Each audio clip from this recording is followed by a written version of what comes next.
और इसी बीच एक और अहम खबर, कोझिकोड विमान का ब्लैक बॉक्स इस वक्त मिल गया है, जो कि हादसा कल हुआ था। इस हादसे में 18 लोगों की मौत हुई थी, लेकिन हादसे की वजह जो बताई गई वो यही कि जो ट्रैक था उससे फिसला और तकरीबन 35 फीट गहरी खाई में विमान जा गिरा, जहां पर वो 3 हिस्सों में टूट गया था।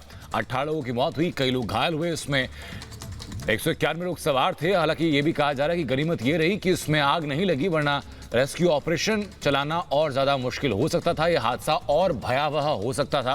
फिलहाल अपडेट ये कि इस विमान का ब्लैक बॉक्स मिल चुका है। अब ब्लैक बॉक्स से तमाम वो तकनीकी खामियां तलाशी जाएंगी जिसके चलते लैंडिंग में परेशानी आ रही थी, क्योंकि ये भी कहा जा रहा था कि इससे पहले 2 दफा लैंडिंग की कोशिशें की गई थी, लेकिन लैंडिंग नहीं की गई थी क्योंकि पायलट को लैंडिंग करने में दिक्कत आ रही थी। उसके बाद ये तीसरी कोशिश थी, जिस कोशिश में लैंडिंग की गई, लेकिन ये पटरी से फिसल गया और 35 फीट गहरी खाई में ये विमान जा गिरा था। लैंडिंग के बाद ये हादसा हुआ था। ब्लैक बॉक्स अब मिल चुका है। अब जल्दी ये उम्मीद है कि डीजीसीए के अधिकारियों ने ये जो ब्लैक बॉक्स बरामद किया है, इस ब्लैक बॉक्स से तमाम वो चीजें सामने आएंगी कि आखिरकार क्या परेशानी थी लैंडिंग में और किन वजहों से ये हादसा हुआ। इस तरह की भी खबरें सामने आ रही हैं कि लैंडिंग से ठीक पहले इस प्लेन के ब्रेक जाम हो गए थे। इसके अलावा रनवे में भी तकनीकी खराबी की बात सामने आ रही है। तो अब जब ब्लैक बॉक्स मिल गया है तब खुलासा हो पाएगा कि आखिर इस हादसे की वजह क्या थी। और हमारे साथ अश्विन जुड़ गए, हमारे सहयोगी, सीधे वहीं से जहां पर यह हादसा हुआ है। अश्विन, सबसे पहले ये बताइए, जो घायल है उनकी स्थिति क्या है और फिलहाल क्या तस्वीरें वहां से नजर आ रही हैं? अभी हमें ये कंफर्मेशन मिला कि जो भी घायल है वो भी क्रिटिकली इंजर्ड है। सब लोग अभी स्टेबलाइज हो रहा है। तो ज्यादातर रेस्क्यू ऑपरेशन ज्यादातर बहुत सक्सेसफुल हो चुका है और कोई कैजुअल्टी अभी तक नहीं है। तो वो कंफर्म हो गया अभी तक। और दूसरी बात यह है कि जो ब्लैक बॉक्स के बारे में बात कर रहे थे, उधर जब हम क्रैश साइट पे एक क्रेन आया था जिससे वो कॉकपिट को उठाकर एक दूसरी जगह पे रख सके, तो वो अभी हो रहा था। और हमने क्रेन ड्राइवर से भी बात की, तो उन्होंने बोला कि इसके बाद एक फॉरेंसिक डिपार्टमेंट का चेक होगा ये कॉकपिट के अंदर, और उसके बाद ये पूरा जांच कर लेगा। उसके बाद ये डेटा भी रिट्रीव कर लेगा। ऐसा इंफॉर्मेशन हमें मिला है।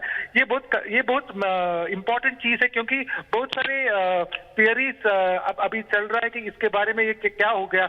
हमें ये तो कंफर्म इंफॉर्मेशन है कि ये फ्लाइट लैंड होने, ये क्रैश होने से पहले 2 बार आइटरेशन किया था। तो और ये भी एक जैसे आप बोल रहे थे कि एक और थियरी लग रहा है कि ब्रेक फेलियर है। दूसरा कुछ और लोग बोल रहे हैं कि इसके जब कोई फ्यूल में कोई लीक हो रहा था। तो ये सब चीज के लिए ये सब कंफ्यूजन हटाने के लिए ना ये ब्लैक बॉक्स में है, वो रिट्रीव करना बहुत जरूरी है। बिल्कुल, शुक्रिया आपका अश्विन हम तक जुड़ने के लिए और ये जानकारी हम तक पहुंचाने के लिए। तो अपडेट ये इस वक्त सामने, जहां डीजीसी यानी director general of civil aviation के अधिकारियों को इस विमान का ब्लैक बॉक्स मिला है।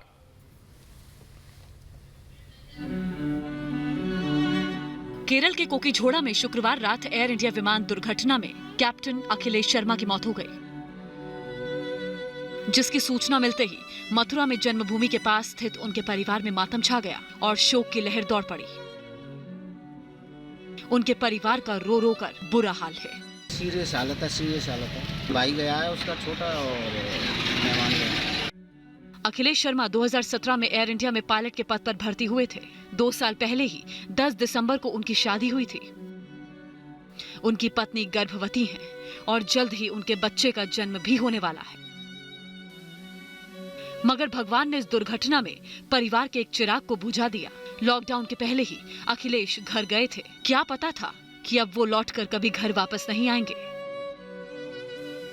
फिलहाल इनका शव देर रात तक घर आने की संभावना है। Bureau report, Republic Bharat.